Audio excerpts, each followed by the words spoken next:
Hi everybody, what's up? I am Juan from Just One Reader. I cannot believe we are actually halfway through the year. And so I want to take a moment to talk about my top 5 worst and best books that I have read so far in 2018. So I'm going to start with my top 5 worst because it's just more fun, right? So coming in at number 5, a book that really disappointed me was As I Lay Dying by William Faulkner. And I put this in number 5 and not on a higher or worse position because this was just not for me. And that was the issue. That was the problem. It was not the right book or author or writing style for me. And I can actually appreciate this book as the big staple of American literature that it is. It is very beautifully written. It has powerful prose and everything, but it was just not for me. So I'm sorry, but that's the way that it is. Coming in at number 4, More Happy Than Not by Adam Silvera. This was a young adult novel that I read, and I was actually very ambivalent and frustrated by this novel because the premise, the concept that lies at the core of this story is pretty exciting and literary and powerful. It is about this medical procedure that allows people to suppress and eliminate chunks of their identity and complete memories and pretty much alter their identities and their lives. So I thought that was wonderful, and it opened a lot of really important moral, ethical discussions.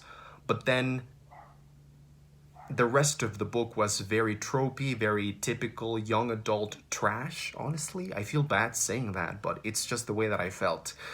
So I was very disappointed for the direction that that book went in.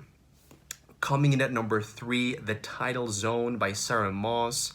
This is a book that I was highly anticipating because a lot of British booktubers had really loved it and praised it very highly. So I was very, very excited and eager to read it, but it just became very evident from the very first chapters that the writing style was just not going to be for me. And even though the story was compelling, the characters were complex and interesting, the themes were very powerful, all of that, I mean, I did not care about any of that because the writing style is the thing that I think is the most important thing for me as a reader. If I do not get on with a writing style, if a writing style doesn't do something engaging or something that makes me invest myself in that writing style, then I do not care for the book, and that was the case with The Tidal Zone.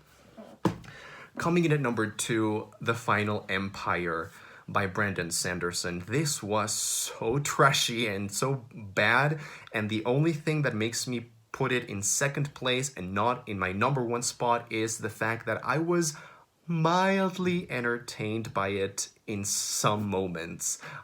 It is a chunky book, and I did read all of it, so I guess I must have been slightly, mildly entertained. But all in all, it's just not good. It's very, very, very bad. And coming in at number 1, the most boring, annoying experience that I've had this year was reading Kate Morton's debut novel, The House at Riverton. I had read Kate Morton before and really loved her, but this was just bad. It was so boring. It was very unfocused. It was completely devoid of any excitement or suspense or substance whatsoever. It was just a very long, detailed, badly executed version of Downton Abbey. It was really, really disappointing. Okay, so now that I have gotten all that negativity out of my system, it's time for my top 5 best books of the year so far. Coming in at number 5, The Sense of an Ending by Julian Barnes. This won the Man Booker Prize in 2011, and it really blew me away. I know that Sean from Sean the Book Maniac had some problems with the ending, and that made him ultimately not like the book. But I did not have a problem with the ending. I thought it was a great exercise in writing and in reading. I think it plays with the concepts of memory and time beautifully and powerfully, and I urge you to go and check out my separate review that I have for this because it was a very powerful book. Coming in at number 4, another book that I made a separate, I think I have actually made separate book reviews for all of these. This is The Essex Serpent by Sarah Perry. What a delightful, wonderfully gothic, just amazing read. Very immersive, magical, infused with legend and myth and folklore and spirituality, but in a weird gothic kind of way. A great ensemble of characters, and yeah, I mean, I could gush and gush and gush all day about this book. Please, if you want to know more of my thoughts on this, go and check out my review. Coming in at number 3, a short story collection. My favorite short story collection of 2018 so far, The Birds and Other Stories by Daphne du Maurier. I loved this collection with all my being, and that's why I made a separate book review for this that is like 30 minutes long.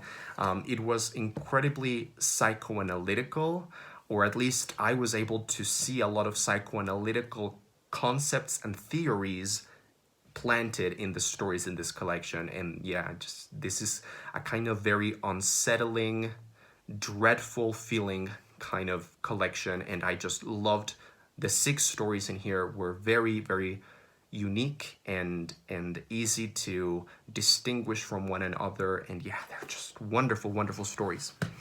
Coming in at number 2, my favorite adult novel of the year, The Secret History by Donna Tartt. I do not possess the words right now to express coherently why I love this book as much as I do. Again, go and check out my review because I think I was able to express myself more coherently in that review.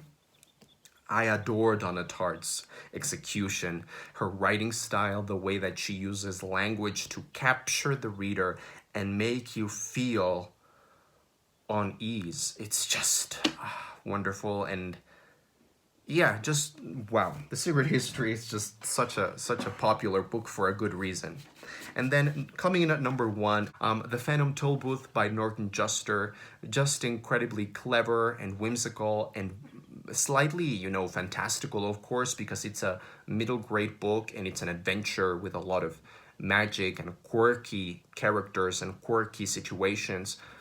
It's kind of Alice in Wonderland, but with a twist, and it's just wonderful. So guys, I would really love it if you could tell me down in the comments section below what have been your top worst and best books of the year so far. Thanks for watching. I am Just One Reader.